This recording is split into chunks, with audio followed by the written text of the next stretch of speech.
Tenim aquí a l'Agus Morales, que començarà amb una ponència sobre el mar Mediterrani com la frontera més perillosa del món. Us deixo amb ell i fins ara. Bon dia, hola, se sent? Sí. Bon dia, em presento primer, que és de bona educació. Em dic Agus Morales, soc periodista, perquè sapigueu també qui us parlarà ara. Jo vaig estar corresponsal de l'agència EFE a la Índia i al Pakistan, vaig estar després treballant per Metges Sense Fronteres i ara soc freelance i també treballo sobretot com a director de la revista 5W, que és una revista de crònica i fotografia internacional on ens fixem molt en els moviments de població. I també he escrit un llibre que es diu No somos refugiados, perquè quasi tota la meva carrera professional m'he centrat en els moviments de població. Llavors crec que tenim 20 minuts, que no us preocupeu que seran 20 minuts, no seran 25 o 30 minuts per aquesta petita ponència, després tindrem intervencions de les entitats, però volia situar breument què està passant al Mediterrani, sobretot els últims anys. I per començar, suposo que estem acostumats a que ens parlin de dades, etc. Volia començar per la part més humana i per una cosa que a mi personalment em va fer reflexionar molt. Crec que era l'any 2015, que jo estava en una operació de rescat, un vaixell de rescat al Mediterrani, i ja vaig veure diferents rescats, però en aquell en concret va haver-hi un adolescent de 15 anys, que es deia Olet, que era de Somàlia, que va ser rescatat. Va arribar en condicions deplorables, tenia cops a l'esquena, tenia alguna mena de malaltia crònica que els metges no sabien identificar, estava molt, molt dèbil i de fet gairebé no podia parlar. Només deia mamà i Coca-Cola i no podia parlar gairebé. De fet, ens preguntàvem una mica com va arribar fins allà, fins al punt de rescat, perquè estava molt dèbil. Venia des de Líbia, per la ruta aquesta del Mediterrani central, que després suposo que en parlarem més. Llavors, el vaixell de rescat va anar cap a Itàlia ja, amb tots els rescatats a bord, i quan portaven unes hores, ell estava a la clínica, semblava que se sentia una mica millor i va demanar sortir fora. Li va demanar a l'infermera sortir fora un moment. I van sortir i als pocs minuts es va desmaiar i va morir allà mateix. Ell va ser torturat a Líbia, anava sol, sense família, sense amics en el viatge, només hi havia gent que el coneixia, però anava sol en aquest viatge amb 15 anys.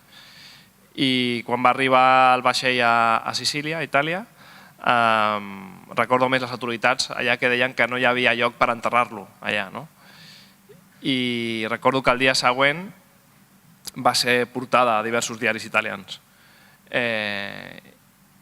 És una història trista com tantes altres que passen al Mediterrani, però em va fer reflexionar sobre el fet que si ella hagués mort a Líbia, que era més probable per la seva condició, no sabríem res. Quan ja entres a l'univers simbòlic, l'europeu, llavors la teva història comença a comptar una mica tampoc. I això em va fer reflexionar sobre el Mediterrani. És la frontera més perillosa del món des del punt de vista de les dades, ara en parlarem una mica, però també simbòlicament hi ha pocs llocs del món, hi ha alguns, però aquest crec que en els últims anys s'ha consolidat potser com el simbòlicament més important, on podem veure la materialització de la injustícia. I estem parlant d'uns quilòmetres, unes milles nàutiques. El fet de morir a una embarcació precària o d'unes hores després que rescati un vaixell amb bandera europea i que moris allà. O sigui, com que simbòlicament canvia. I sempre parlem de clixé de la injustícia de néixer a un lloc a un altre, però quan ho veus en un lloc d'una forma tan literal crec que et fa reflexionar i que ens hauria de fer reflexionar. M'agradaria també apuntar una cosa que crec que és interessant quant al Mediterrani, perquè l'Olet és una de les 40.000 persones que han mort aquest segle a la mar Mediterrània, però pensem també en com ha evolucionat el concepte o la idea de refugiat, de persona refugiada. Després de la Segona Guerra Mundial, que es va crear l'ACNUR, pensem que és una agència creada sobretot per europeus, perquè després de la Segona Guerra Mundial i ara tot això, aquest esquema ha canviat històricament i ara la majoria de persones desplaçades del món són de fora d'Europa. Jo sempre dic d'alguna manera que avui Einstein es podria estar jugant a la vida al mar, que és una mica la metàfora del moment històric que estem vivint. I fins i tot hi ha una mena de... Fixeu-vos que la paraula refugiat fins i tot abans tenia fins i tot un cert prestigi, perquè suposava que una persona era perseguida per idees polítiques i se n'anava a l'altre bloc, en el context de la Guerra Freda. Però ara és el contrari, fins i tot aquesta paraula serveix pels grups d'extrema dreta, grups xenòfobs, i fins i tot és un sector de la població que ha estat identificat com un dels enemics del segle XXI per alguns sectors. També crec que cal mirar a la Mediterrània com el que és, que jo crec que és el problema més greu de seguretat a Europa al segle XXI. Per xifres, són 40.000 morts. Són xifres, per exemple, que en cap cas es poden assimilar, per exemple, als morts en atacs terroristes, que també és un problema greu. Però si mirem quin és el problema més greu des del punt de vista, i també des d'altres punts de vista, però des del punt de vista de les víctimes, sens dubte, és el que està passant a la mar Mediterrània.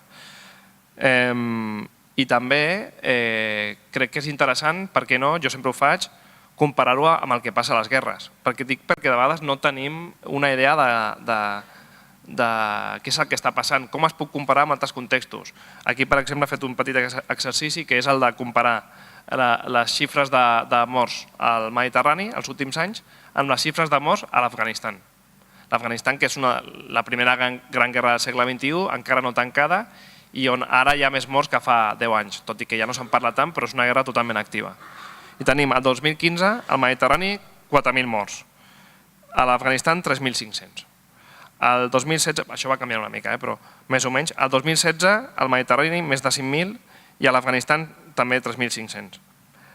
El 2017 al Mediterrani van baixar a 3.139 i a l'Afganistan 3.400. Però com podem veure, i el 18 també continua aquesta tendència, però com podeu veure són xifres molt similars. I fixeu-vos que tots els components que envolten el que estan passant a la Mediterrània també es poden assimilar a una guerra.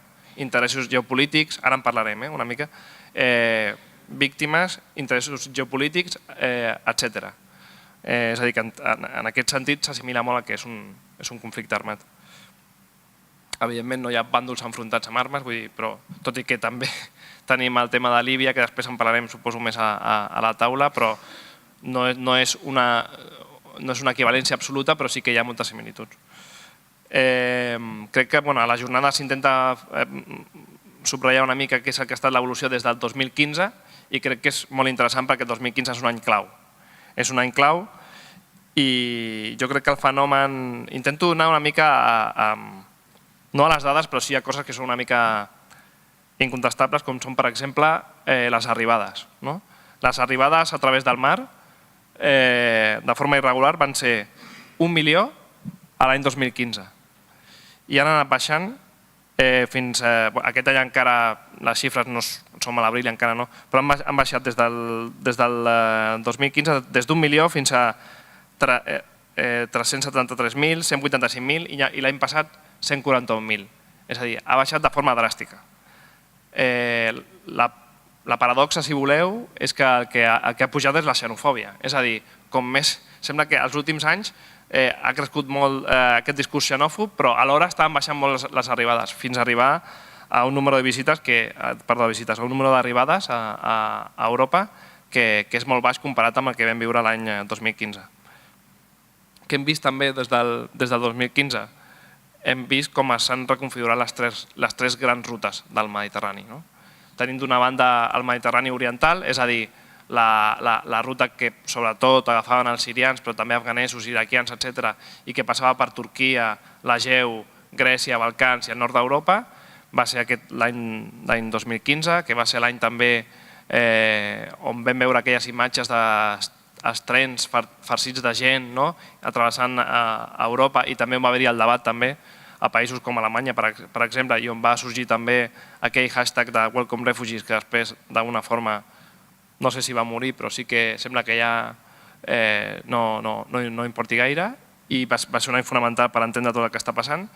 I a poc hem vist que després aquesta ruta es va tancar sobretot arrel de l'acord entre la Unió Europea i Turquia. És un pas més, però és un procés, jo crec, bastant obvi d'externalització de fronteres, que després suposo que se'n parlarà més i més en detall, però que després el veiem també de forma molt similar a la ruta que és la més important després, que és la ruta central, del Mediterrani central, que és la que va fonamentalment de Líbia a Itàlia, tot i que també sortia de vegades d'Egipte, Tunísia, però sobretot des de Líbia, que va ser la més important i la més perillosa de les tres, sobretot el 2016 i una mica més endavant. Fins a arribar al moment actual, on l'any passat, que això se'n va parlar molt, per primer cop va ser la ruta occidental, és a dir, fonamentalment la que hi ha entre Marroc i l'estat espanyol, que va ser la que va tenir més arribades a través del mar. Igualment, pensem que, dic perquè al nostre cap se'n parla molt, etc., i crec que és important el tema també de les magnituds, de què estem parlant, què està passant. Us deia abans que 1 milió de persones al 2015, i s'ha dit que aquest any per on han entrat més persones ha estat pel Mediterrani occidental, és a dir, per Marroc, Espanya, però estem parlant que l'any passat van arribar aquí 60.000 persones. Dic, per posar-ho en context, crec que és important. El procés fonamental no és que ha passat d'un lloc a un altre, sinó que ha baixat de forma dràstica, per tota una sèrie de processos, que ja m'he explicat una mica també el que ha passat amb l'externalització de fronteres, però també hi ha hagut coses importants, per exemple, i això sí que estic segur que després les entitats en parlaran, la criminalització de les ONGs. I en concret, ara per cert, recentment hem vist com Marroc ha arxivat la causa contra Elena Maleno al Marroc, i hem vist com no només ella, sinó també moltes entitats, Proactiva Open Arms, ProEmate, etc., han estat víctimes d'alguna manera d'aquesta criminalització de l'ajuda humanitària, que va molt més enllà del procés judicial, és molt més, jo crec, que una forma simbòlica d'apropar-se al públic, és a dir, d'ensenyar que assenyalar aquestes entitats com una part del problema, i crec que d'alguna manera ha funcionat això, aquest procés. No vull allargar-me perquè queden 5 minuts, crec, però volia acabar parlant de, si m'ho permeteu, com que soc periodista, parlant també del rol dels mitjans, que jo us veureu que no tinc una idea clara, però crec que és important fer aquesta reflexió. Jo m'he dedicat sempre als moviments de població, he tingut sempre clar que s'havia de fer a parlar amb les persones, però crec que també arriba un moment que hem d'anar una mica més enllà, i us explico una de les coses que em va passar l'última cobertura, una de les últimes cobertures que vaig fer, que va ser a Frontera Sud l'any passat. Vaig fer, per tot Andalusia vaig anar recorrent als ports d'arribades, i després també vaig intentar seguir una mica no m'agrada dir el procés d'acollida perquè crec que no funciona com a tal, però oficialment es diu així, i intentant esbrinar què estava passant a la Frontera Sud. I de fet el reportatge que vaig fer es deia Frontera Nord perquè per nosaltres jo ho veia com que era Frontera Sud, però per la gent que arriba, que són els protagonistes, jo crec, del meu reportatge, era Frontera Nord, perquè ells van cap al nord. Però de les moltes coses que vaig poder cobrir, va haver-hi una que vaig decidir eliminar de la crònica. La tenia escrita i la vaig eliminar, que va ser a Algesires, hi havia un míting de Vox. I tinc tot apuntat de què van dir, però per exemple, diu... El mejor modo, va sortir, hi havia l'Abascal i una manifestació, i un míting.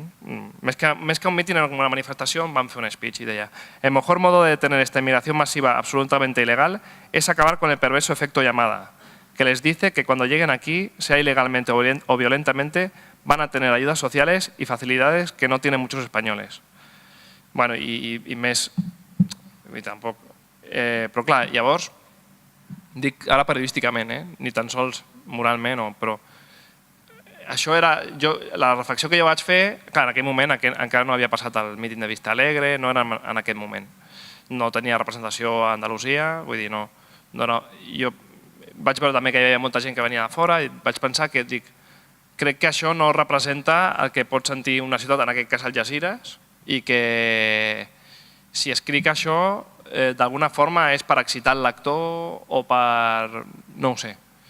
I per tant vaig decidir eliminar-ho, perquè pensava que estava modificant la realitat.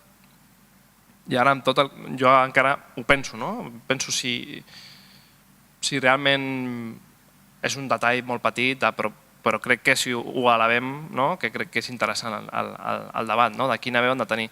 I també una mica la reflexió, més enllà de... Jo soc molt de l'opinió que l'excitació dialèctica no porta enlloc i que crec molt que els valors de l'humanisme són els que necessitem per afrontar aquests debats. Però també a nivell polític, ja no periodístic sinó polític, crec que una reflexió interessant és que, si us adoneu, a mi em passa moltes vegades que, ostres, una altra crònica, un altre reportatge sobre persones refugiades, com que hi ha una fatiga, que la gent està cansada d'aquests temes. I després dius, ostres, però atenció perquè això està canviant governs. O hi ha partits que guanyen molts vots amb això. I vull dir que sí que té importància social. Però si ho pensem bé i ho portem una mica més enllà, veurem que és un tema que efectivament es pot col·locar en les 3 primeres prioritats d'una societat, però sempre en el sentit negatiu, és a dir, com a preocupació. I és molt fàcil, jo crec, per una formació política, treure vots en aquest sentit. Però mai al revés. És a dir, cal valentia per fer polítiques d'asil des de la política, perdó per la redundància, però des de les institucions, perquè això no necessàriament l'electorat et donarà vots per això. Crec que això és una reflexió interessant i que demostra que requereix valentia també per adoptar aquestes polítiques, perquè potser per aquest electorat hi ha molts temes importants, però no és un tema decisiu que et porti a votar aquest partit perquè té unes polítiques d'asil. Qui vota un partit perquè té unes polítiques d'asil amb les quals s'està d'acord, que puguin ser més obertes. Això no succeeix. En canvi, al contrari, sí, crec que és una reflexió interessant per analitzar el moment polític en el que estem, que és un moment, a més, de molta confusió. Ara sí que m'he passat, crec, o estic a punt de passar-me de temps, o sigui que ha estat breu però espero que intens. Moltes gràcies i espero que disfruteu de la jornada.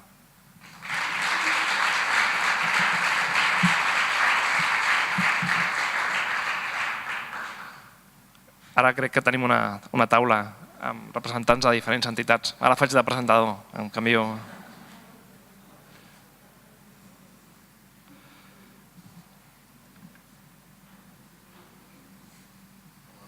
Què tal?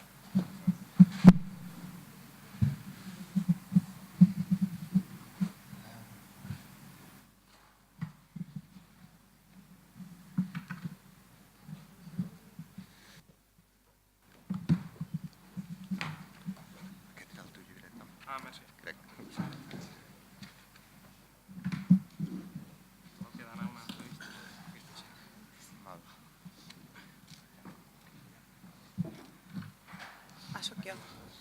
Bueno, doncs posa'm aquí, sí. Ja està bé. Estupendo.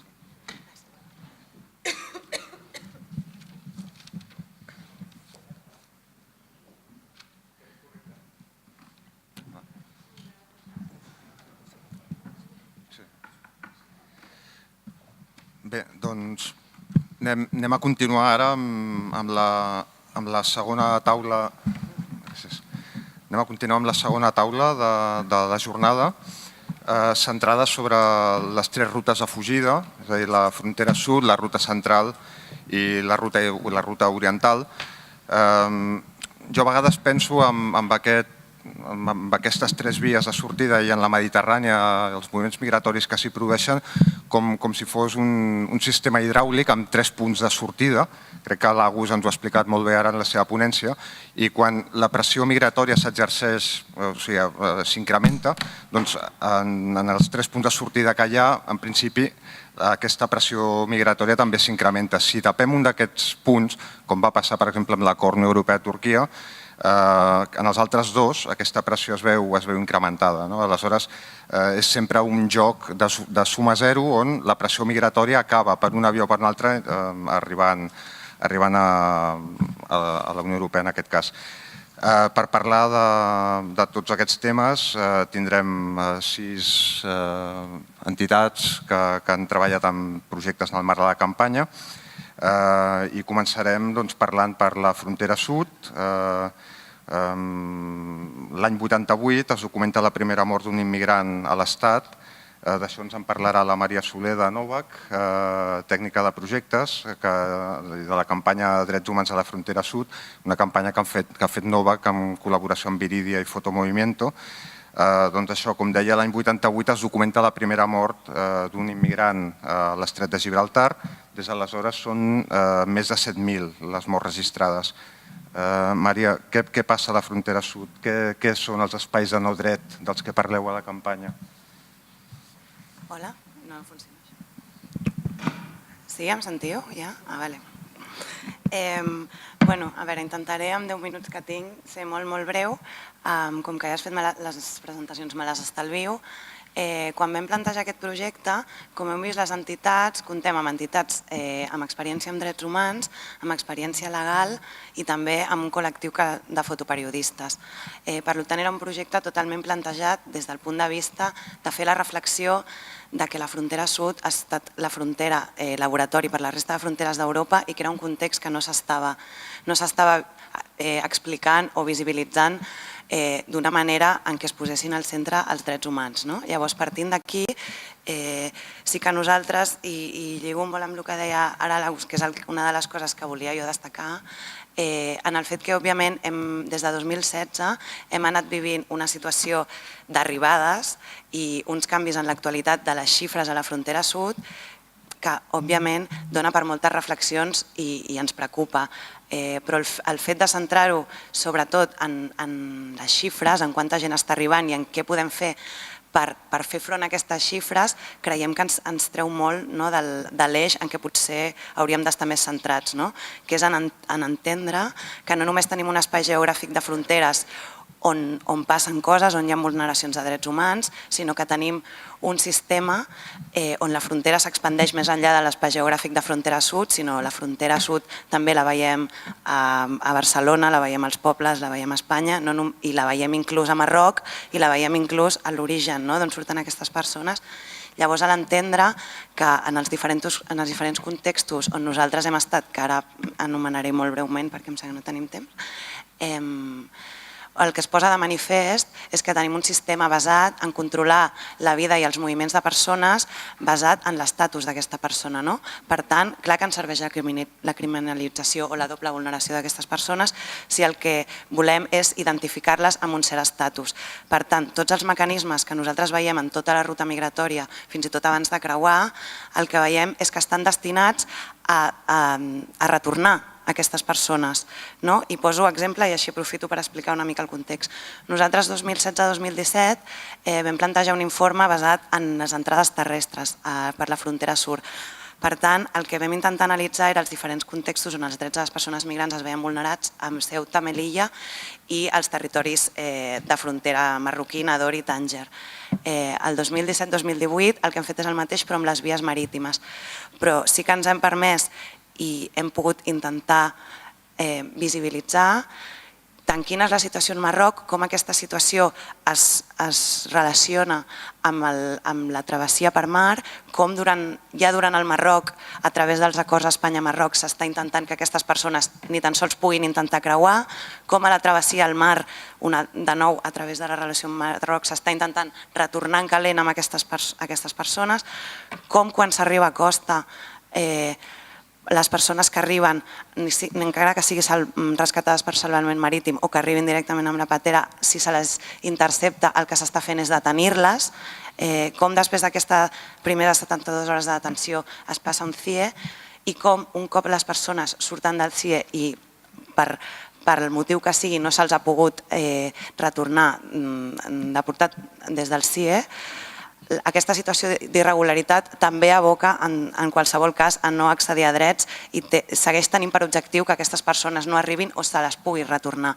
Per tant, entendre que des que estem parlant del que passa al Marroc fins al que estem parlant el que passa a Barcelona, poso l'exemple de Barcelona perquè és on més hem treballat nosaltres, aquest és l'objectiu, i fins que potser no centrem el focus en això i no entenguem que el centrar el focus en això vol dir no treballar per posar la garantia dels drets humans al centre o no treballar per posar els mecanismes o els recursos adequats, doncs estarem centrats a nivell mediàtic potser més en qui arriba i en si fem aquesta diferenciació. Llavors, no sé com veig el temps, he portat uns clips molt curts, cada 5 minuts, perfecte. Doncs tinc com uns 5 clips que són de menys d'un minut, encara que estan separats, però crec que serveixen una mica per fer-vos una idea del que nosaltres hem fet, és fer vídeos curts que poguessin ser entesos per la ciutadania, tot i que d'alguna manera analitzar les polítiques i els sistemes de control migratori i d'estrangeria és una mica difícil de fer-ho en un idioma per tothom, però és el que hem intentat i també estan tots en obert en una web, que a qui li interessi us la puc fer arribar, però per fer una mica la idea de quina era la intenció, amb tots els objectius que deia, de parlar amb el màxim nombre d'actors que estan sobre terreny i que poden ser des de les entitats fins a activistes, fins a periodistes o d'altre tipus d'activistes que ells mateixos també estan patint la repressió de la solidaritat que estàvem parlant. I ja està, abans de passar a la primera... Sí, és igual.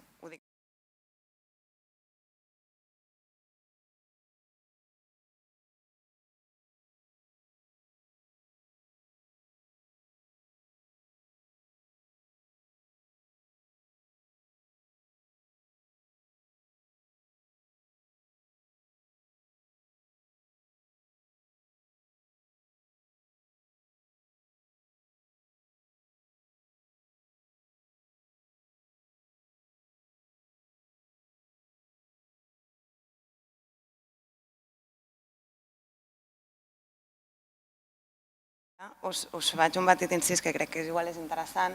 Ella és la Vinta, és una noia que vam conèixer a Màlaga.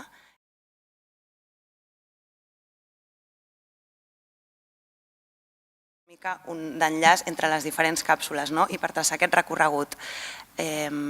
Llavors, sobretot, també a tenir en compte que a vegades ens és molt difícil i és difícil poder visibilitzar certes veus i realment tenir un impacte, però poder visibilitzar les veus de certes dones és encara més difícil, perquè els processos pels que passen moltes vegades són doblement vulneradors, amb la qual cosa després aquests processos requereixen al post uns mecanismes específics i també fa que potser les persones no tinguin tampoc les mateixes ganes o predisposició o condicions per explicar el seu testimoni. I per posar l'exemple que jo us volia ensenyar de la Vinta, ella va estar als campaments al nord del Marroc, va haver de fugir del seu país per motius relacionats amb la seva condició de dona. No necessàriament vol dir que la seva vida física estigués en perill, i aquest també era un debat que volia obrir, perquè abans parlàvem que tenim dues legalitats migrant-refugiat, però des del moment en què els mecanismes a Frontera Sur no estan permetent ni tan sols accedir a l'asil, aquesta legalitat, ni tan sols arribem a tenir aquest debat, aquest dilema de si aquesta persona, perquè potser tenim milers de persones potencials sol·licitants d'asil que no estan arribant. I per això poso també èmfasi en els motius que porten a moltes persones a sortir que tenen a veure amb la seva realització i amb el seu dret a migrar, que en parlem poc a vegades. I res, sobre la Vinta i amb el tema d'evolucions que crec que és clau en el sistema que tenim tant a frontera física com a frontera en territori espanyol. En el seu cas, ella va creuar en una patera amb 12 persones més, o 11, ara m'equivocaré. Ella era l'única dona en aquest En aquest cas van ser interceptats per la Guàrdia Civil Espanyola i la Guàrdia Civil Espanyola ja havia contactat amb les forces militars marroquís. Llavors, la Guàrdia Civil Espanyola, mentre esperava que un vaixell marroquí al mig del mar vingués a recollir aquestes persones, per tant aquí d'entrada ja no estem respectant la legislació internacional en matèria d'asil, mentre estan esperant va intentar que aquesta barca no pogués avançar. Per tant, va posar en perill la vida d'aquestes persones. A l'arribar a la marina marroquí el que va ser va dir-los: si no voleu pujar a la nostra barca, nosaltres us enfonsarem la barca, tampoc sou els primers a que morireu aquí i per aquest motiu. En aquest cas la història té un final feliç, per dir-ho d'alguna manera, en el sentit que ella va tenir la creativitat, per dir-ho d'una manera bonica, de dir que era menor i que estava embarassada. I això va permetre salvar tota una barca, 11 homes i ella, per arribar a costa. I crec que és un exemple molt paradigmàtic, primer, de quins són els mecanismes que s'estan donant al mig del mar, per tant, un context que és molt difícil que puguem veure què està passant, i segon, perquè veiem que a vegades el sistema d'acollida, amb cometes, funciona en situacions que nosaltres considerem que són d'extrema vulnerabilitat.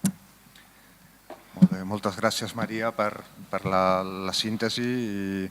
I bé, només recordar que la campanya té un parell de pàgines web, una de vies terrestres, una de vies marítimes, i que els vídeos els podeu consultar en aquestes pàgines web. Us animo, ja que hi ha hagut aquest problema de so, que si ho voleu visitar ho feu. Ens desplacem ara a la Mediterrània central. Ens en parlarà en Marc Sabé, portaveu de Proactiva Open Arms. Doncs, Marc, endavant, quan vulguis. Moltes gràcies. Moltes gràcies a tots per venir, a totes, i moltes gràcies també per aquesta introducció i també a l'Agus per el context que ens ha explicat una mica abans. Jo també havia portat un vídeo, no sé si no se sent, potser no té molt sentit. Sí, bàsicament... sí que se sent. Ara sí.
Bé, això que acabeu de veure és la missió 39, és el nostre vaixell a l'Open Arms, és un vaixell, un antic remolcador que el vam reconvertir en vaixell de salvament, i això passava just al gener de l'any passat, al gener del 2018.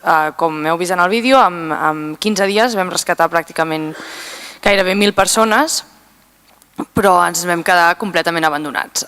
Nosaltres som una organització de salvament i vam començar el setembre del 2015 a Grècia, i des de llavors hem anat evolucionant. No m'extendré a explicar la presentació de l'organització perquè ho podeu trobar fàcilment a xarxes o si no després em pareu i us ho explico.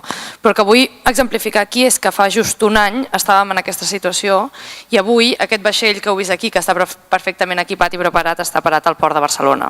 Si passeu per darrere de l'Hotel Vela el podeu veure. O sigui, és un vaixell que està perfectíssimament preparat, que té tripulacions a punt, que té metges, que té infermers, que té infermeres, metgesses, que té socorristes, tripulants, mecànics i a més té el suport de moltíssimes població.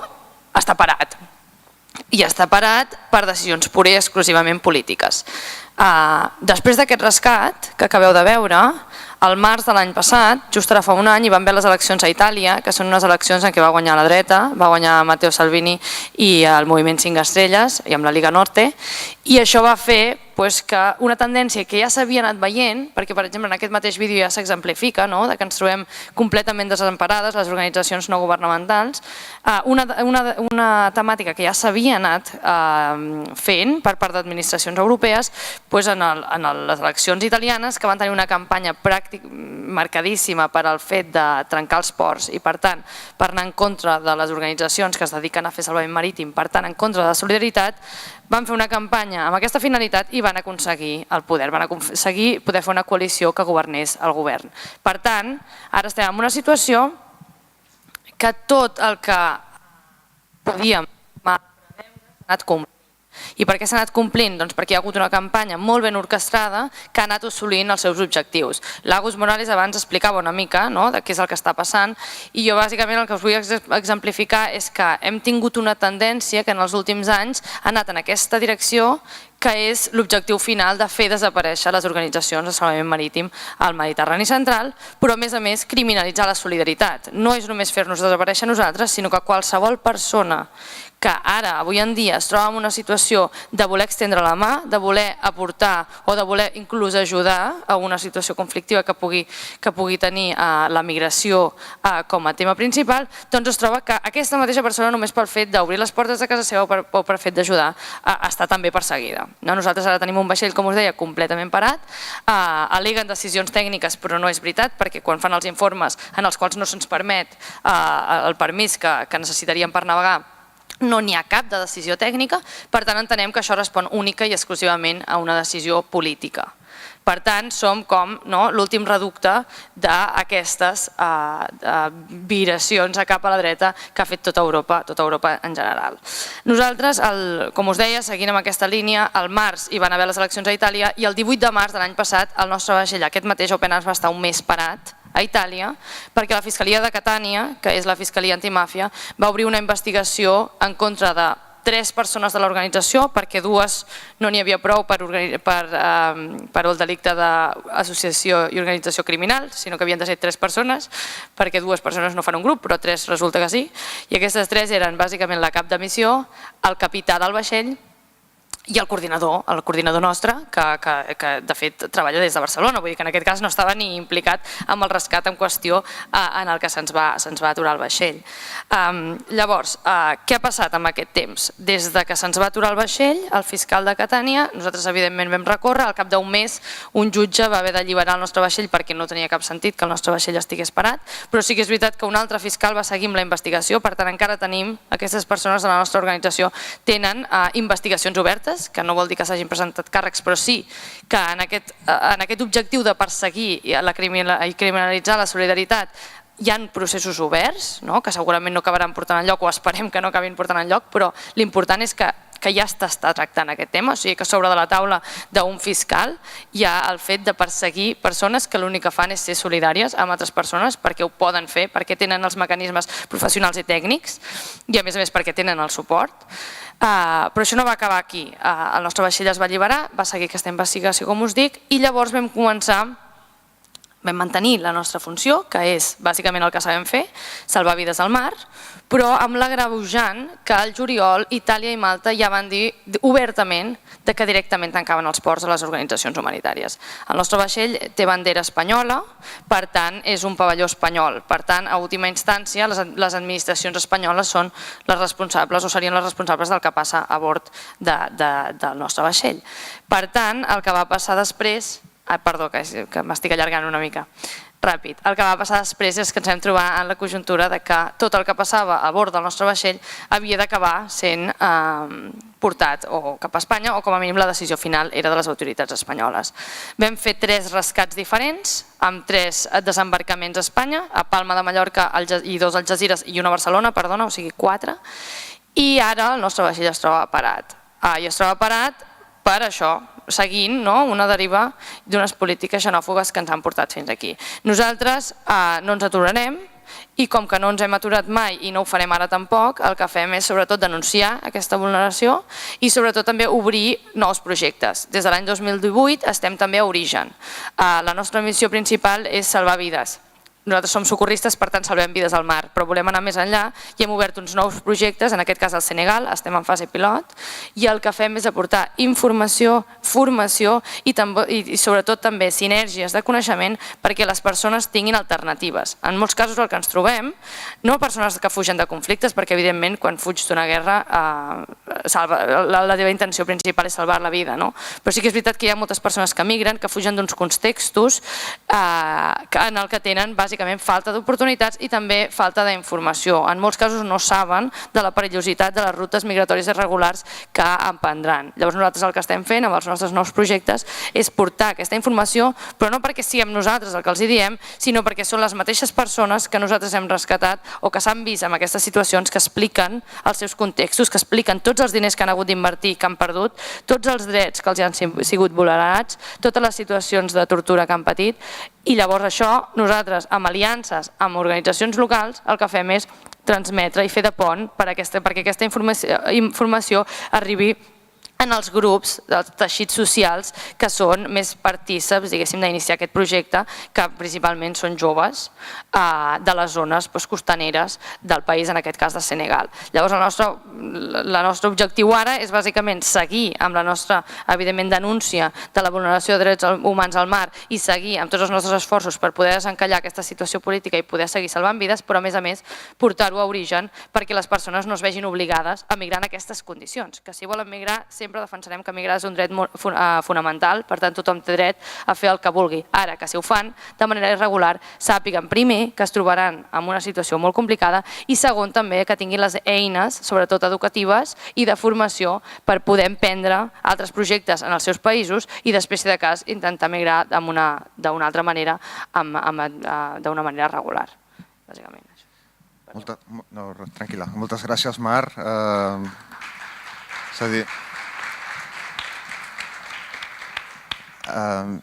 eines d'informació i intervenció en origen exactament com a claus del nou enfocament que cal seguir treballant. Ara ens anem cap a la Mediterrània Oriental, concretament a Grècia, on la Natasha Antailiani i en Vasilis Psosmos, advocats del Legal Lesbos Center, estan treballant també en el marc de la campanya Món Local Refugi des de fa un temps en l'assistència, les estratègies d'assistència jurídica a la població refugiada que s'ha quedat encallada allà. Quan vulgueu teniu la paraula. Gràcies.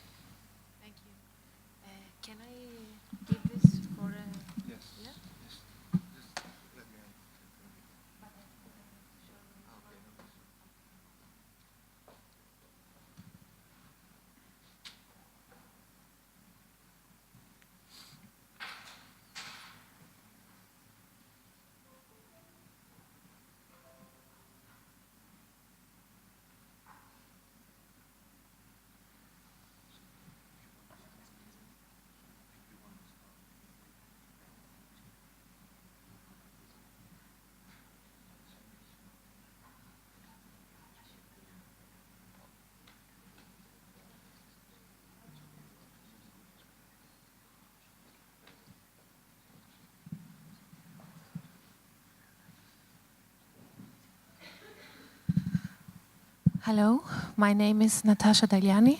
I'm going to start presenting. I'm here with my colleagues, Vasilis Psomos and Lorraine Lete. She will present later on strategic litigation. We are here, thank you very much for inviting us. We work for Lesvos Legal Center. It's a center that started in August 2016 in the island of Lesvos. We are providing free legal aid to all people that are stranded in Lesvos due to the containment policy and especially after the EU-Turkey deal. We are a strictly legal aid organization. We are a grassroots organization, very small, but very effective. We are very dedicated. We have an open door policy, which means that we do not accept anyone from coming to our office. So everyone who is stuck on the island can come and find assistance in their procedure through the whole procedure. Which means that we are involved in preparing their interviews, that we are accompanying people to do the interviews, that we provide information about their rights. People are very lost when they arrive on the island, and often they do mistakes that make their situation worse because they don't know, or they are very afraid to ask for help, or they don't know how to ask for help. The procedures are changing all the time, so it's very, very difficult for an asylum seeker to really know how to go through this bureaucracy. And Lesvos has a camp. It's a European hotspot. It was created to fulfill the obligations of the EU-Turkey deal. So it's also a reception center, and also people are kept there. It's also a detention center, and it's also the center where people go through their procedure to do their interviews. Also, sometimes minors are kept there, unaccompanied minors who arrive before they find them a shelter and a guardian. Usually the place is very famous all over Europe and all over the world because of its bad conditions.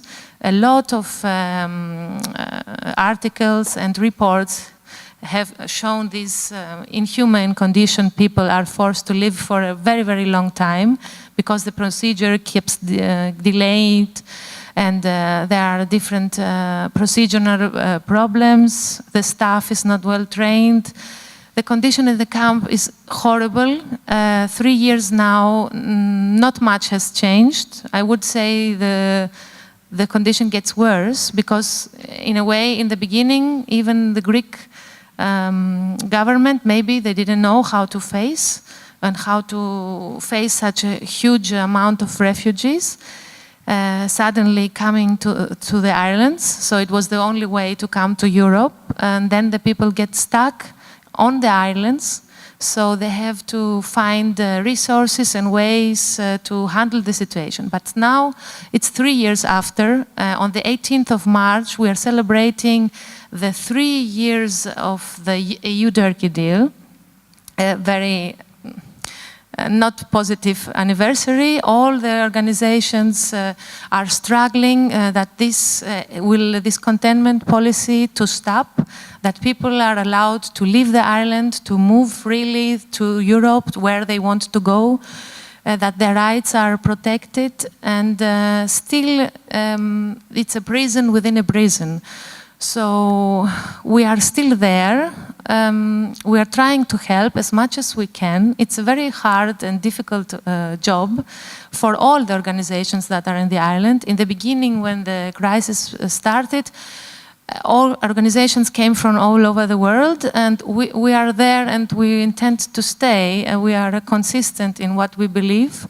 We believe that these people have a right to know their rights, to have the right to dignity, to have services of health, to get proper preparation so they can protect their rights. When they go to the interview, it's their only chance to get a positive decision. We are with them in the appeal when they got rejections. We tried to litigate. We had a very, very serious case we took on, and we were coordinating it.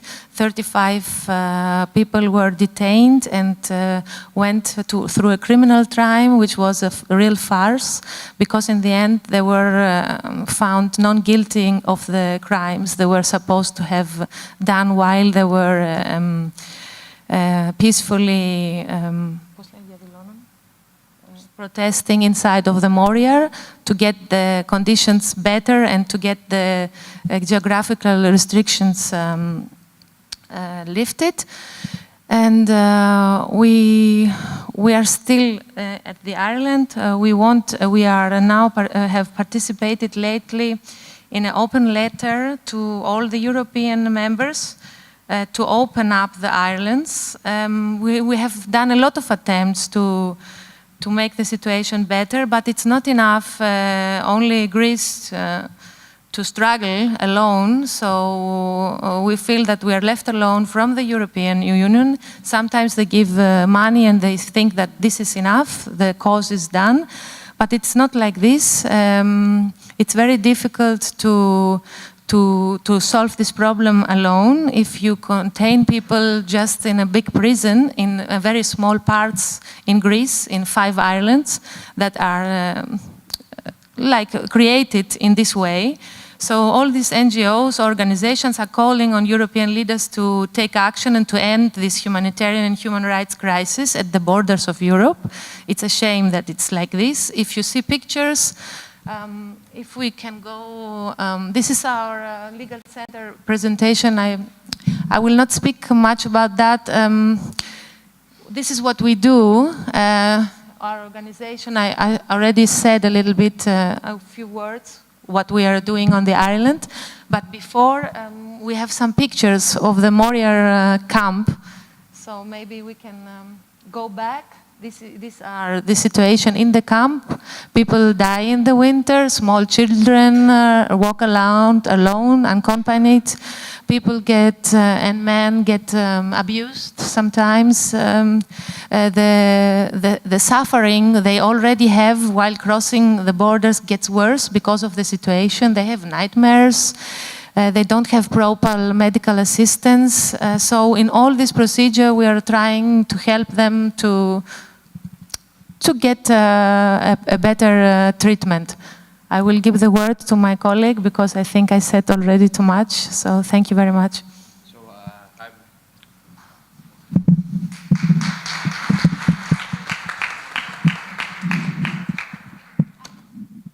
hi everybody. I'm a colleague of Natasha. I also work for Legal Center Lesbos. I'm mostly involved in case management. So we follow up cases of asylum seekers in an individualized way. I will shortly describe how the legal regime is right now after the EU-Turkey deal, in the aftermath of the EU-Turkey deal. So what practically happens on a legal basis. And first I would like to say that actually there are 2 procedures. It's the border procedure. There is a buffer in the Eastern Aegean. There are some islands, Lesbos, Chios, Samos, Leros and Kos, Eastern Aegean islands, where the EU-Turkey agreement is being tried to be applied. And we also have, on this island, there is the so-called geographic restriction, which means that people during their interviews are being asked if Turkey is a safe third country, so they can return back to Turkey, and their asylum claim should not be examined in Greece. And there is the regular procedure for vulnerable cases, for example, minors, unaccompanied minors, victims of trafficking, elderly people, and so on and so forth, victims of torture. So we attempt to try to get these people designated vulnerable so they can leave the islands and go to the mainland, Greece. And because, as you may know, there are many people that are stuck on the islands in horrible conditions, as my colleague described before. And also there is a duality of institutions involved in the handling of the asylum claims interviews and in generally the procedure. It's the European Asylum Support Office. It is an office of the European Union, as you probably know. I think it's activated both in Italy and Greece, and is based on Malta. And on the other hand is the Greek Asylum Service, which is a Greek public service. Gradually, the European Asylum Support Office is taking over the whole procedure, which means that it's not only operating on admissibility cases, but they are taking over the regular procedure as well, which means that they kind of conduct and control the whole asylum claim procedure, the whole interview procedure. Like they conduct interviews, they draft opinions. They cannot decide, but their role is expanding, and they kind of substituting the Greek public service, the Greek asylum service. Of course, there are accountability issues regarding the activities of the EASO, of the European Asylum Support Office, because it's not a public service, and actually we would say that they are the safekeepers of the EU-Turkey agreement, and they were very fierce. Like the personnel of EASO was, they were very fierce in the beginning, especially the beginning of after the agreement. The other problems they also have is that their staff is poorly trained, the interviews lack of, sometimes the way they are conducted is bad. They conduct the interviews in somehow interrogating people. That's a big problem. Apart from that, we also have problems regarding detention. There are special detention facilities located inside the hotspots. So, and the reasons people are detained are completely arbitrary. For example, they detain people who, during the so-called pilot program, they detain people with recognition rate of lower than 25%, like people from Pakistan and Morocco, Algeria, and so on, or the so-called troublemakers. And the detention, this administrative detention, is kind of arbitrary and lengthy. And that's something we are trying to fight against. Some brief description regarding the deportation. There is a high number of people that have been deported to Turkey based on the EU-Turkey deal. Fortunately, during the last months, this number has been reduced due to the legal activism against the EU-Turkey agreement and pressure to the government. But still, it's applied, and people return to Turkey, and some people get lost there. They cannot apply, they don't have the right to apply for refugee status, for asylum, especially non-Syrians. So that's a real problem, and we try to get in touch with lawyers in Turkey to see what happens when they get there and try to litigate regarding this thing. Thank you for your attention. We also want to thank Fons Català for the invitation and support, and Fons Minorca and La Garriga Societa that support us. And thank you very much for your attention again. Okay.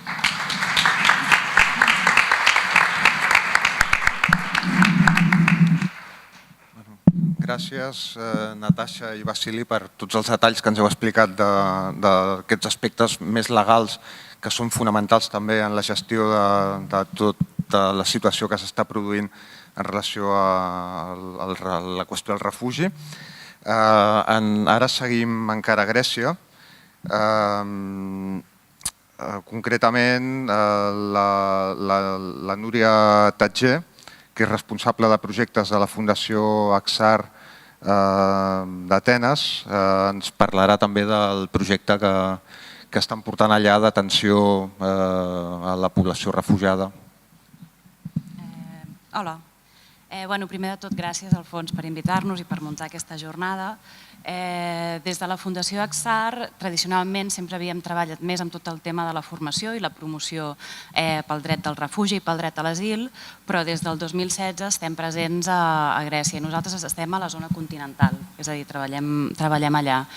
Els nostres projectes estan molt centrats en la promoció i el suport social i educatiu, intentant buscar la recuperació emocional de les persones refugiades a Grècia. Com comentaven aquí els companys, la major part d'arribades a Grècia, com vora el 96%, són a través del mar i arriben a les illes, aquestes 5-6 illes que són les que estan més a prop de Turquia, que són molt petites, i llavors allà amb aquests centres que en teoria són per fer el registre, intentar començar tot el procés, però al final acaben sent també camps de refugiats on les persones es queden allà encallades. Aleshores, les persones les més afortunades o que aconsegueixen aquest trànsit cap a la zona continental van a parar a diferents espais que poden ser camps de refugiats, però que també són a vegades en pisos a la Grècia continental. Aleshores, cal dir i és necessari assenyalar que els camps de refugiats que hi ha a Atenes, nosaltres estem a Atenes, n'hi ha 16 a tota la Grècia continental, a la zona d'Atenes crec que són 4 o 5. Doncs aquests camps de refugiats, les condicions materials són molt, molt millors, és a dir, no són com les fotografies aquestes d'aquí, són molt, molt millors, són camps de refugiats, a veure, no? Però el que hi ha són containers i els que tenen aquests containers normalment hi viuen 2 famílies, però també tenen, cada container té un lavabo, per exemple, vull dir que les condicions com materials, una mica d'infraestructura, estan mitjanament garantides. També hi ha gran part de la població que està... La Comissió Europea té uns fons que es diuen Fons Hèstia que es van destinar a Grècia per intentar gestionar tota aquesta crisi del refugi i el que han fet és que hi ha unes vora 26.000 persones que estan en pisos o en apartaments que se'ls hi paga l'allotjament i després tenen un sistema es diu el Cash Assistance, que els donen unes targetes que tenen uns diners líquids entre 150 a 200 euros al mes en funció de si ets persona sola, amb família, etc. El que ens trobem és que quan ja han passat per tota l'odissea, tot el periple del mar, quan han passat per les illes, totes aquestes condicions després arriben a Grècia i es queden allà encallats i aturats amb tota la gestió d'arreglar tots els papers, d'aconseguir l'estatus de persona refugiada o la protecció subsidiària. En aquest impàs, normalment és com...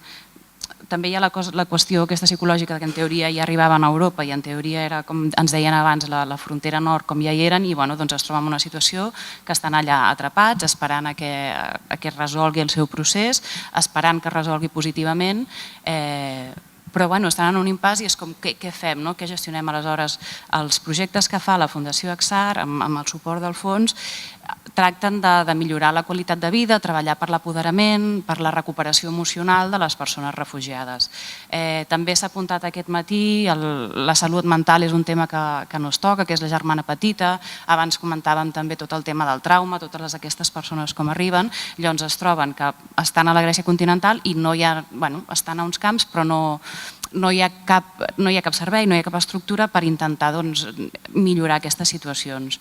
Aleshores, els objectius del projecte és, en la mesura del possible, i diem en la mesura del possible, facilitar tot aquest procés de recuperació emocional. hi ha temes de salut mentals que són molt greus i que no s'arreglen amb cert tipus d'activitats, és a dir, que necessiten intervencions a molt més llarg plaç. Però sí que s'intenta construir, el que intentem fer amb aquests projectes, el que fem amb aquests projectes és organitzar tot d'activitats formatives i de desenvolupament de competències en la situació que es troben ara, en tot en aquest temps, que puguin fer coses que millorin la seva situació. I també, d'altra manera, amb aquest projecte també fomentem la cooperació tècnica, de persones voluntàries que venen des d'aquí i van allà a treballar amb muntar totes aquestes estructures formatives que fem allà. Com ho fem? Com han apuntat també els companys, el context és molt canviant, llavors és molt necessari adaptar-se a l'entorn. Aquestes activitats les fem als camps de refugiats, hi havia també, l'any passat vam estar en un centre de menors que ara ja no hi és, vull dir que ens hem d'anar adaptant en el context, i també aquest context determina al final el tipus d'activitats que pots fer. Llavors, en aquests centres de menors amb el que treballàvem, es va treballar molt el crear els espais de convivència, el crear unes normes, els crear uns hàbits, els crear unes rutines, etc. En els centres de refugiats, per exemple, les activitats que més interessen i que més s'apunten les persones refugiades són a les classes d'anglès i tot el que tingui a veure amb noves tecnologies també.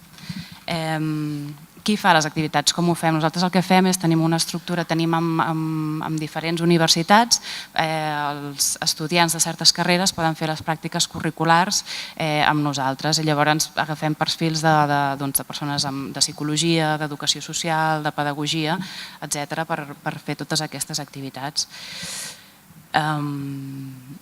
És molt clau també que tot el tema de l'apoderament, o sigui que les persones refugiades amb totes aquestes activitats també les intentem implicar molt, no les entenem com a receptores passives, sinó que s'impliquin i que assumeixin responsabilitats també, com doncs això d'alguna manera pot donar una ocupació, pot donar un sentit en la mesura del possible.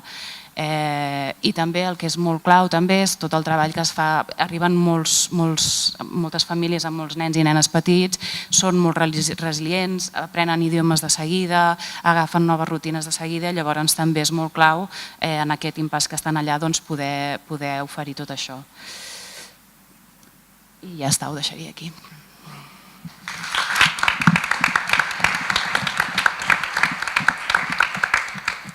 Moltes gràcies, Núria. Doncs ara seguim encara a Grècia, ja amb la penúltima de les ponències. Bé, amb tot el que hem vist a les ponències anteriors, li vull preguntar a l'Agustí Pallarès, president d'Acció Logística i Solidària i Domeni, quina és la situació que us vareu trobar en el punt àlgid de la mal anomenada crisi de refugiats, quan us veu plantar allà a finals de l'any 2015. Molt bé, bon dia a tothom. Jo soc Agustí Pallarès, soc el president d'Acció Solidària i Logística i nosaltres vam estar treballant durant 6-7 mesos al camp d'Idomeni. Vinc acompanyat del meu company Bernat, que després podrà explicar amb més detall quines tasques vam fer allà. Per la tipologia de voluntariat que tenim a la nostra ONG, cal dir que som una ONG petita, els professionals voluntaris que tenim, o sigui, són voluntaris, però la seva tipologia de professió indica que estàvem treballant sobre la creació d'un grup de rescat, un grup d'actuació en emergències. Això ho teníem ja aparaulat i en contacte amb el Fons Català, i el que vam fer nosaltres durant diversos anys estàvem preparant aquesta resposta que podíem intentar donar, o que volíem donar davant d'una emergència qualsevol internacional. Amb aquest tema nosaltres ens vam estrenar el 2015 amb el postterratrèmol al Nepal. Vam anar durant 3 mesos i vam estar treballant allí amb diverses tasques i un cop vam donar per acabada aquell projecte ens vam trobar en què era la part àlgida de l'emergència aquesta dels refugiats a la costa de Grècia. Ens vam arribar allà, vam idear un operatiu que consistia en el control, la vigilància i control a la zona del far de Korakas, a Lesbos, i era perquè era una zona on està un far, els emigrants, els refugiats, vaja, solien passar per la nit i, clar, lògicament no sabien portar-los i donaven la barca i deia tira recte i anaven directament al far, a la llum que hi veien, no? Quan altres organitzacions de rescat de la zona, el cas d'Open Arms, no donaven a l'abast o no els havien detectat i si alguna d'aquestes embarcacions arribava a la zona del far, doncs era molt complicat per la zona accidentada, el desembarcament allí era molt perillós i després nosaltres el que vam fer va ser, primer vigilàvem, vam donar molts avisos de que venien barques en aquella direcció i els podien treure abans que arribessin a costa i després els pocs que van arribar allà doncs els vam ajudar a desembarcar i els vam treure de la costa. Tot just això ho vam fer uns 3 mesos, vam treballar uns 3 mesos amb aquest operatiu. Tot just començar vam detectar que el problema principal s'estava creant amb l'embús de trànsit de persones que passava a Idomeni. Després vam desplaçar allí immediatament a uns companys, el cas del Bernat, que va ser el primer que va arribar allà, amb el primer grup que vam anar, i allí ell us explicarà una mica què és el que vam anar a fer, a poc a poc. L'únic és això, nosaltres vam tenir una resposta, creiem que la suficient, va ser una entrega personal i de l'organització de tots els que estàvem al capdavant en aquell moment, molt forta perquè vam passar d'uns 80 socis a 300 i pico en cosa d'un mes, d'uns ingressos molt importants de diners que ja sabeu com va això, s'han de justificar, s'han de gestionar bé i tal, i això ens va superar de totes. L'organització no estava preparada per a aquest tema i vam fer el que vam poder. I ara el Bernat us explicarà una mica els detalls d'allà.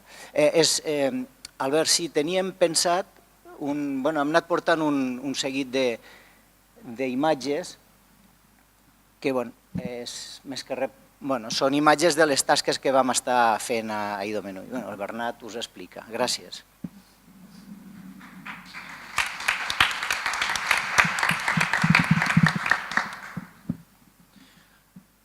Bé, bon dia a tots. Merci al fons per convidar-nos. Ara portàvem molts mesos sense fer gaires xerrades ja del tema dels refugiats. És una cosa que passa amb totes les emergències que ens anem trobant al llarg dels anys, que tenen un punt àlgid i de cop i volta sembla que passen de moda i arribem a una mena d'acceptació, resignació o oblit que per sort alguns sectors de la societat podem anar mantinguent actius i en la memòria perquè aquestes actituds de l'extrema dreta que sembla que estan en auge a Europa no progressin i per intentar combatre-les. Ara al donar el torn de paraula preguntaves què ens vam trobar arribant a Idomeni. Jo vaig arribar a Idomeni, jo en teoria me n'anava a fer el primer relleu en els companys que estaven fent les tasques de vigilància a les costes de Lesbos. En aquell moment vam veure per les notícies i per tots els mitjans que havien tancat la frontera de Macedònia i amb el Pau Coll, company de Ruido Foto, ens vam acostar a la frontera d'Idomeni a veure si més enllà del projecte que teníem en marxa a Lesbos podíem fer alguna cosa a Idomeni. A Idomeni el que ens vam trobar va ser un drama humanitari amb tota regla. Estàs a Grècia, estàs a la Unió Europea, estàs al costat de casa i de cop i volta et trobes unes 10-12.000 persones que hi havia en el moment de més afluència, amb camps de cereal mig inundats, amb un fred de finals de febrer, plovent, amb tendes del Decathlon i bé, la imatge era aquesta, la gent acampant a sobre el fang i nosaltres acabats d'arribar allà preguntant-nos si podríem fer alguna cosa i el tema era, sí, podem fer de tot, el tema és com, no? Vam començar a fer una campanya per reclutar voluntaris i realment la resposta va ser bastant espectacular. Suposo que per lo proper de Grècia, el fet que un drama així fos el que considerem les nostres fronteres va despertar molta empatia en aquell moment i la resposta popular, tant a nivell de voluntaris com de donacions, va ser brutal. Nosaltres vam estar primer 3 mesos pròpiament a Idomeni. Els primers dies, que va ser un caos, vam fer absolutament de tot, des de muntar tendes de l'ACNUR perquè la gent no estés dormint al ras, a repartir menjar i a organitzar els diferents convois d'ajuda que es anaven enviant, i mica en mica vam poder anar trobant el nostre ninxolet i anar-te organitzant una mica perquè allò no fos un caos, i nosaltres ens vam centrar en repartir entre 1.000 i 2.000 quilos els dies que més, els mesos que més, de fruita i verdura fresques cada dia, amb tot un programa que vam acabar dissenyant perquè no generés batalles i conflictes de tota mena a dins del camp.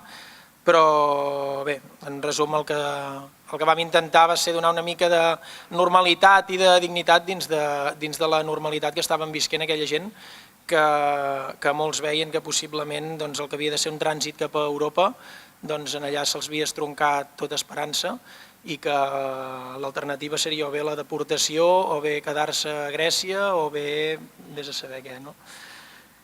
Això, nosaltres vam estar a Idomeni, després al mes de juny, una vegada desallotjat a Idomeni, vam aconseguir els permisos per entrar als camps oficials de Tessalònica. Aquí la nostra actuació es va començar a complicar una miqueta.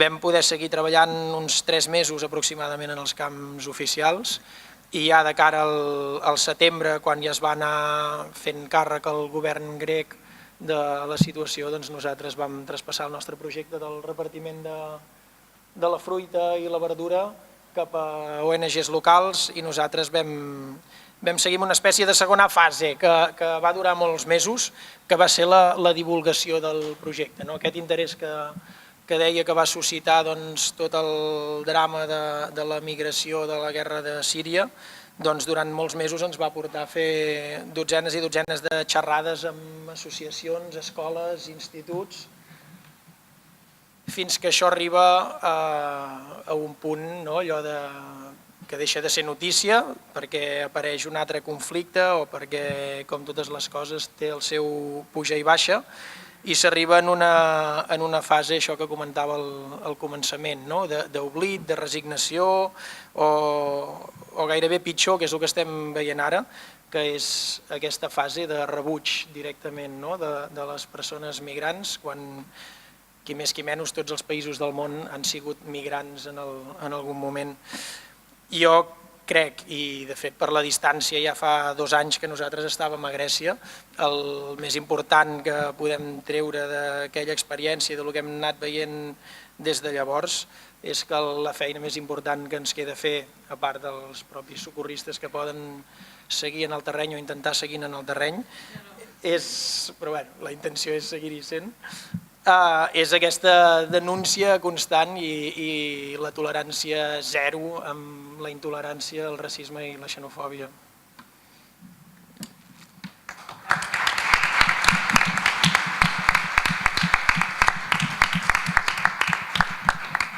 Moltes gràcies, Bernat i Agustí. Doncs ara ja, abans de donar pas a la ronda de preguntes i debat, farem la darrera ponència que anirà a càrrec de Jasmine Redzepi, que és membre activista de l'EGIS, a la frontera de Macedònia amb Grècia, Bulgària i Sèrbia.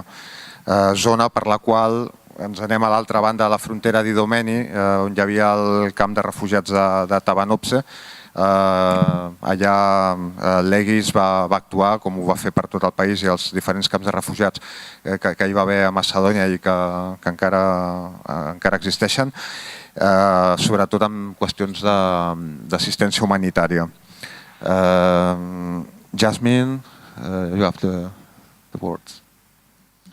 Thank you. Thank you all for coming here to listen to us, and also thank you to Fons Katala for inviting me to this beautiful city. I really wanted to come and to see where these noble people are coming from that were able to help in our country, the refugees, even if they have the refugees in their own country. I would like to ask for the remote control for the presentation.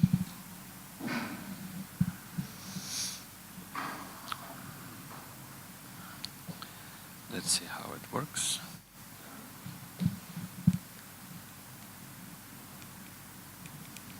No, you have to point there. There? Yeah.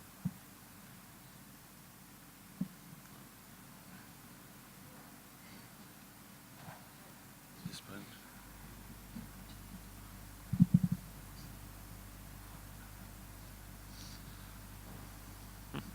Good. So let's start. Our NGO is created in 2009, and since then we had a lot of activities outside of the country, actually helping the refugees in Syria, the people in Palestine, some refugees in Somalia, in Burma, or the refugees which are in Bangladesh.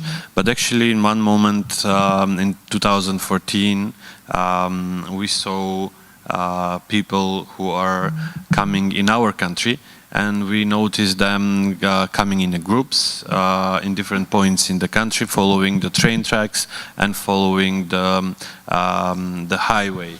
So you can see down is the Greek border, and then a couple of stations, train stations, until the northern border, and we started to react with our mobile teams to visit all these places. And also we were visiting, even in that time, Idomeni, when there was no fence, and now there is still big fence after 2016. And we also had one team in Lesbos because we wanted to know what is happening there for a moment. This is something about our organization. This is very important to know about the status of the refugees in Macedonia. Until June 2015, all of them, they were with illegal status, and all these groups who were transiting to our country were about up to 100 people daily.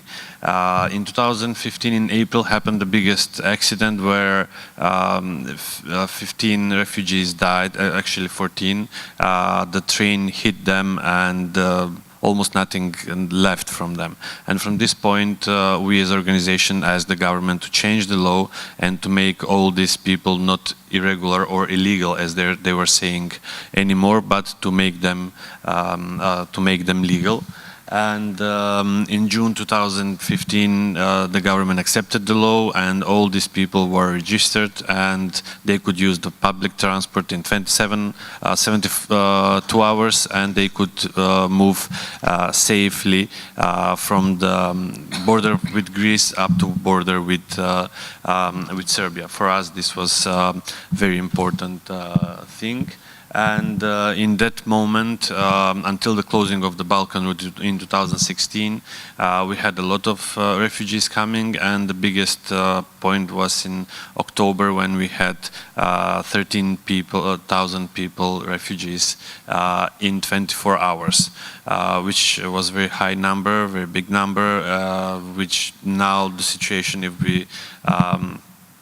if we see, it's only 5,000 people for a year, so it's, but still we speak about people, not about numbers, and we speak about the treatment of these people.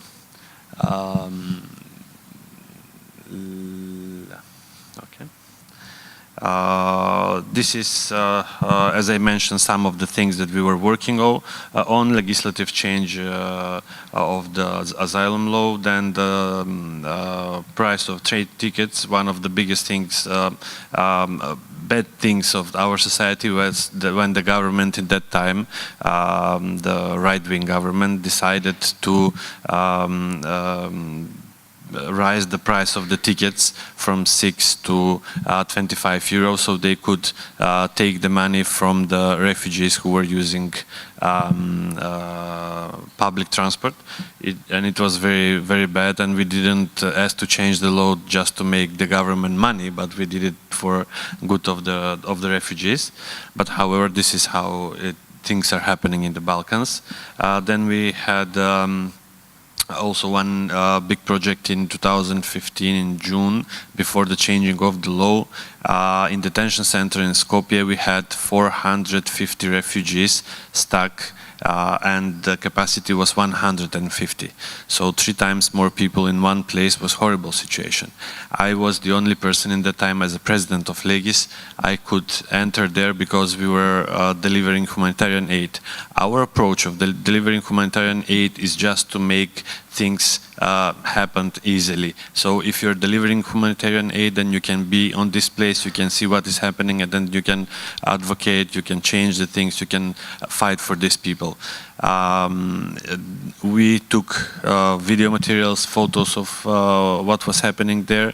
We published in the TV, and then we made a big campaign about this, and we, together with the Ombudsman, forced the prosecution to release all these people. For 27 days, they were all of them released, given the right to ask for asylum, and they could move further.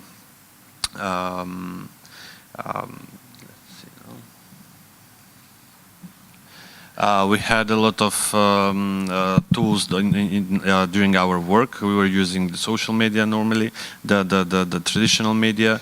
We were also providing guidance and field trainings to the volunteers. We had not only volunteers from Macedonia, but also from different parts of the world. And one of the first 10 people who came to join our teams as a volunteer was from Spain, from this city. And I'm very sorry because he is not present here at the moment. And Esteve. And many people from our team still remember him because he was also active in Greece and in the photos that we saw before. Also, we try to mobilize local NGOs to help us, not to be the only one who are working, because after the changing of the law, we had the big organizations or international organizations working on this field. Until then, we were the only one who were doing this. Some of the photos from the border between Macedonia and Greece, and the way how they were crossing the border between Greece and Macedonia. We were doing food and NFI provision, information provision, psychosocial support, stress relief activities, especially for the refugees who stayed after the closing of the Balkan route.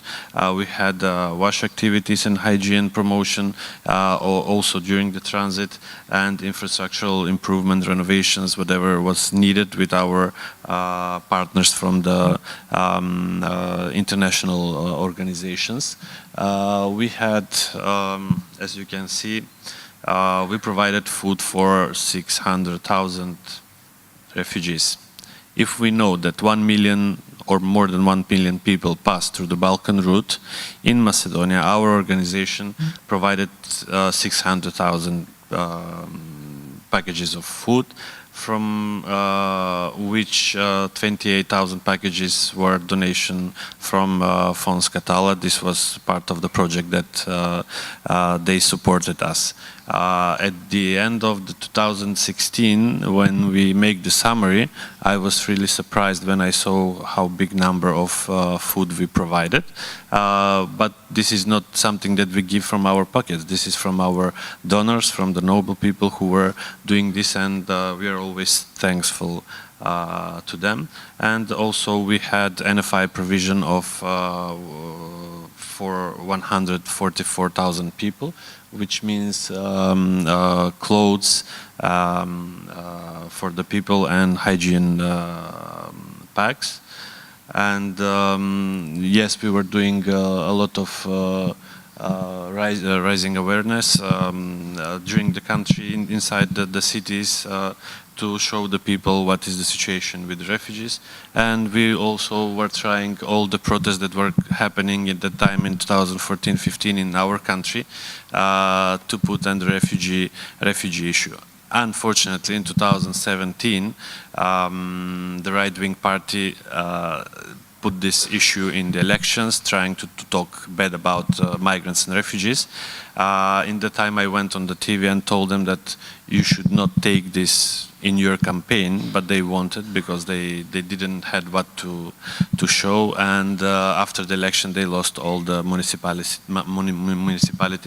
and I'm happy for that. Also, we had the projects with the children. We had movies with them, different workshops with the children. They could draw, and we could show their paintings. And the bad things that was happening, that after 2016, around 1,500 refugees were stuck in the country, and we had no chance. It was not allowed. It was not allowed for the children to go at school or to have any kind of education. And this is the summary about the visit and the project that we had with Fons Catala. Victoria plans visit us in November. I remember because on 8th of November was born my daughter, and we were together on the road in that time. The project started later in February, taking all the February 2016. And I think that in that moment, we, with this project, we gave for all month, we cover all the needs that the refugees had in that time. And now I will just finish with what is happening at the moment. The transit centers are working, but with smaller capacity. The number of refugees in transit centers are 3,000 per year, or irregular migration is 5,000 people for a year. And the number of deported and pushback refugees is more than 20,000 for a year, which means that the people who are irregularly entering in the country, they don't, the right for asylum is not given to them, and they're deported back directly to Greece. Still, some number of them are trying again and again, and with the smugglers they succeed to enter Macedonia and then further to Europe. And the real number of asylum seekers is 10. The integration of the people is very hard because we don't have still the law for integration of them, and also the police is not willing to give to the people who wants to ask for asylum the right decision. And also we have recently new law for asylum, and that which is also more and more restrictive, which is saying that police has a right to take in detention asylum seeker, which in the past was impossible. We were always trying the people who were in detention center to give, to force, how to say, to give them chance to ask for asylum, to advise him when he asks for asylum that he is free immediately go to asylum center. But now with this law, it's very restrictive, and they can keep all these people inside, and this will take us a lot of time to work and to fight for their freedom. This was all. Thank you very much again. Sorry for taking your time. It was good, 13 minutes. Thank you very much.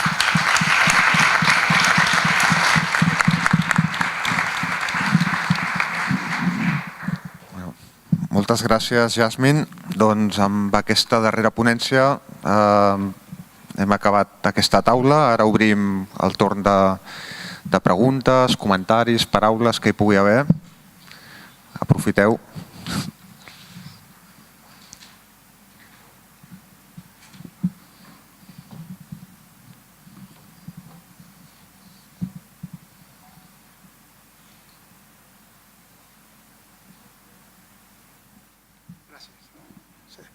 Hola, Solo quería hacer algunos comentarios. Open Arms, yo creo que el trabajo que está haciendo Open Arms no tiene ninguna comparación por las vidas y el rescate que está haciendo la organización. Gracias. Sin embargo, más allá del tema de rescate, me gustaría, a ver si vosotros, ¿cómo pensáis que se puede parar los muertos en Mediterráneo? ¿Qué pensáis que se puede hacer? Uno. En segundo lugar, veo que, bueno, habéis comentado desde que el Open Arms está ya parado, que no puede hacer los rescates. Veo que comentaste que estás haciendo un trabajo en Senegal. Eso es desde origen, ¿no? ¿No crees que este tipo de tarea, este tipo de approach, lo tiene que hacer gobiernos, desde el gobierno o desde la Unión Europea? Y el tercero, ¿qué es lo que pensáis vosotros de la política de Australia de dejar de tener cero muerto en su mar? ¿Pensáis que esa política puede funcionar en la Mediterránea? Y si también pensáis que esos approach que estáis aplicando ahora en Senegal tienen que ver con la conclusión que la Unión Europea ha derivado de su reunión con los expertos en Australia en 2017. Gracias.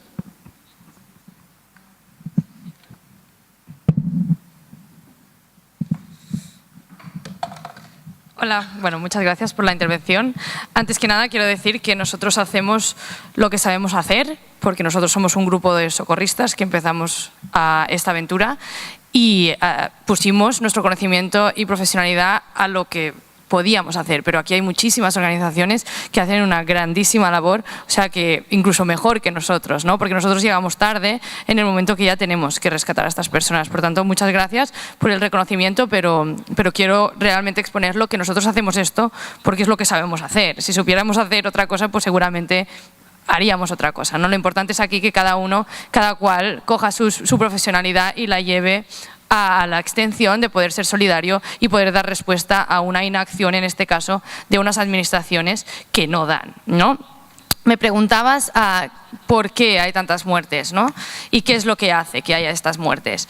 Es una pregunta que nosotros nos hacemos también recurrentemente desde Open Arms, pero también cuando hemos colaborado con muchas otras organizaciones.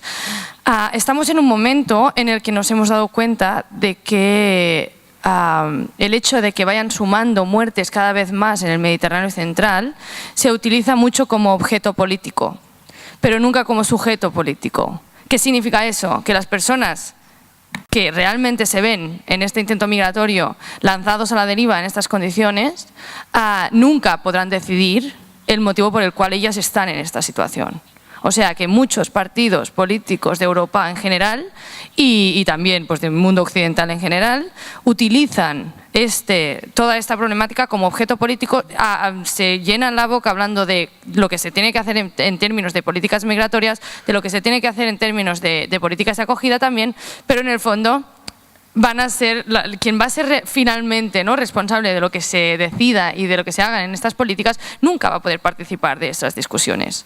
Entonces, esto es una de las cosas que nos hemos dado cuenta. Y también nos hemos dado cuenta que en general tendimos mucho a diferenciar entre tipos de personas. Las personas que migran, las personas que no migran, las personas negras, las personas blancas, las personas subsaharianas, las personas del Magreb, las personas que tienen papeles, las personas que no tienen papeles. Y esto es una dicotomía que nosotros también queremos luchar y que hay muchísimas organizaciones que también lo hacen y lo hacen súper bien en el hecho de romper con estas barreras que nos separan. Porque el hecho de poner barreras que nos separan lo que hace es que cuando vulneras los derechos de una persona que está fuera de tu barrera, digamos, pues significa que en el fondo no te llega, ¿no? No sentimos que como europeos, como es una persona negra o como es una persona que huye de un conflicto o como es lo que quieras que sea, no me afecta tan personalmente como si fuera una persona que tenga el mismo origen que yo o que haya nacido en las mismas condiciones que yo. O sea, esto es una de las cosas que tenemos que romper y es muy importante. Pero además, el flujo migratorio marítimo, al igual que el flujo migratorio por muchas fronteras, el flujo irregular, el tráfico de personas, es muy lucrativo económicamente también. El otro día me estaba leyendo un libro muy interesante que habla de esto, ¿no? que habla de los traficantes de personas en su voz, ¿no? Y te dicen esto, o sea, cuando tú traficas con personas es dinero muy fácil, pero además si estas personas al final no lo consiguen, que en muchos casos evidentemente todos sabemos que así es, las represalias que tú puedes tener tampoco son muy grandes. O sea, si tú pierdes una cantidad, por ejemplo, de droga que estás traficando, pues luego sí que vas a tener consecuencias porque hay un propietario de esta droga que te va a pedir explicaciones. En cambio, cuando se mueren personas, no hay unas consecuencias muy directas. Esto es una de las cosas que me sorprendió, pero que realmente, no lo digo yo, lo dicen mismos traficantes que han participado, ¿no?, de esta investigación. Y claro, esto también nos tiene que hacer reflexionar de qué valor le damos a la vida y qué valor le damos a las personas. Entonces nosotros llegamos tarde, como te decía, Open Arms no tendría que existir nunca, porque Open Arms llega ya en el punto en el que todas las personas que llegan hasta la costa y que se lanzan al mar vienen de un periplo mucho más largo en el que han visto sus derechos vulnerados en reiteradas ocasiones. Por tanto, ya nosotros somos el último eslabón y hacemos lo que hacemos porque es lo que sabemos hacer. Pero no deberíamos de existir, y eso lo hemos dicho siempre. Y si realmente hubiera voluntad política de que nosotros no existiéramos, es que de un día para otro podríamos dejar de hacer lo que hacemos y seguir con nuestras vidas y nuestros trabajos. ¿Por qué? Porque realmente hemos demostrado que un grupo de 4 frikis que se dedican a eso con el apoyo de muchísima gente que nos ha permitido tener los recursos económicos para llevarlo a cabo, podemos hacerlo. El presupuesto nuestro son 3,6 millones al año. Eso es nada para cualquier administración del mundo. Y lo que hacemos, en vez de estas mismas administraciones poner los recursos o los barcos para que haya un salvamento real, ¿no?, para que la gente no se vea que se está muriendo en el mar en estas condiciones, pues en vez de hacer eso, lo que se hace es perseguir a las organizaciones no gubernamentales que sí que lo están haciendo. Y en este caso no somos solo Open Arms, sino que son todas las organizaciones. Aquí en España pues hay otro barco que es el Aita Mari parado, en Italia hay el Sea-Watch, que también ha estado parado, que es un alemán, el Aquarius, que evidentemente todos conocéis porque se recibió con bombo y platillo aquí en junio del año pasado, justo cuando Sánchez empezó a ser primer ministro del gobierno español.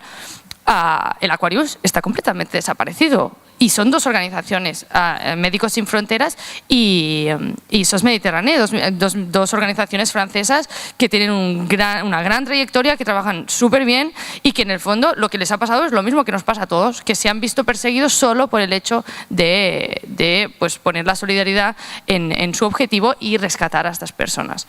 Por tanto, ya te digo, nosotros llegamos siempre tarde. Y el hecho de que nuestro proyecto que ha empezado ahora, que ahora te comentaba, es un proyecto que no lo hemos iniciado para desaparecer del mar, ni mucho menos, sino que lo hemos iniciado como consecuencia. Nosotros empezamos en Lesbos, con los compañeros que también han hablado, y luego cuando hubo el acuerdo entre la Unión Europea y Turquía, que ha ido saliendo también, en el que en 2 días se cumplen 3 años, vimos, ¿no?, que el flujo migratorio no es que cambiara, porque siempre ha existido, pero sí que es verdad que en ese momento vimos que era importante poner todos nuestros recursos en medio del Mediterráneo central, que es la ruta más mortífera del mundo. Entonces allí empezamos con el Astral, que era un barco muy pequeño, que era lo que teníamos y hicimos lo que pudimos con él, pero luego cuando conseguimos barcos más grandes en los cuales podíamos, ¿no?, tener personas a bordo, unas 400, 500 personas a bordo y hacer trayectos más largos, aquí empezó nuestra conexión con las personas rescatadas. Empezamos a escuchar sus historias, empezamos a hablar con ellos y con ellas, empezamos a escuchar de qué huían, cómo huían, en qué condiciones se habían encontrado. Nosotros antes éramos simples rescatadores, pero en ese momento, ¿no?, empezó el flujo también de información y empezamos a ponerles caras, a ponerles voz, ¿no?, a saber quién eran estas personas y de qué huían. Y muchísimas personas rescatadas siempre nos decían lo mismo: si lo hubiera sabido, nunca hubiera emprendido el viaje, como mínimo no lo hubiera emprendido en estas condiciones. Por tanto, nosotros nos sentimos responsables también de esto, porque realmente sí que es verdad que hay muchas zonas de África Occidental que también tendimos a poner a África en un gran saco y que todo es lo mismo. Evidentemente África es un gran continente que tiene muchísimas diferencias en cada país, en cada región, en cada pueblo. Por tanto, evidentemente no se puede generalizar, pero África es un país que tiene conexiones a Internet en muchos puntos, que tiene acceso a una información X, la que sea, que les llegue, y lo que nos dimos cuenta es que en cambio la información de todo el proceso que muchas personas habían pasado por eso nunca les llegaba. Y lo que sí que les llegaba, ¿no?, era el apoyo de muchos prejuicios, ¿no?, que han existido, o por ejemplo de casos de éxito que en el fondo nunca llegan a ser casos de éxito total, ¿no?, porque muchas veces las personas que han conseguido llegar a Europa están malviviendo en unas condiciones también muy duras aquí, y esto la compañera María seguro que sabe mucho más que yo de este tema, y cuando llegan aquí están viviendo en unas condiciones muy malas, pero esto nunca es lo que llega al país de origen, lógicamente, ¿no? Lo que llega es que esta persona puede conseguir un dinero poco al que sea para enviarlo a su casa, lo que puede es demostrar en fotos que no se vive tan mal, que está en Europa, que se ha podido tal vez comprar unas bambas que no son suyas, que se las han prestado solo para sacarse en la foto, pero bueno, es importante que lo que llega allí es más desinformación que información, y eso nos dimos cuenta. Por tanto, lo que hicimos es intentar, dentro de nuestras posibilidades, pues también dar respuesta a esto. Nunca sin olvidar, ¿no?, que nuestra tarea es salvar vidas, pero salvar vidas hay pues muchas blancas, y aquí vimos que podíamos hacer algo, que era fácil hacerlo, que nosotros teníamos los medios también para llegar y que en el fondo era muy necesario porque estábamos dando respuesta a una problemática que las mismas personas rescatadas nos estaban comentando. No sé si he respuesto a tu pregunta. Vaya rollo que me tengo, ¿no? Bueno, gracias.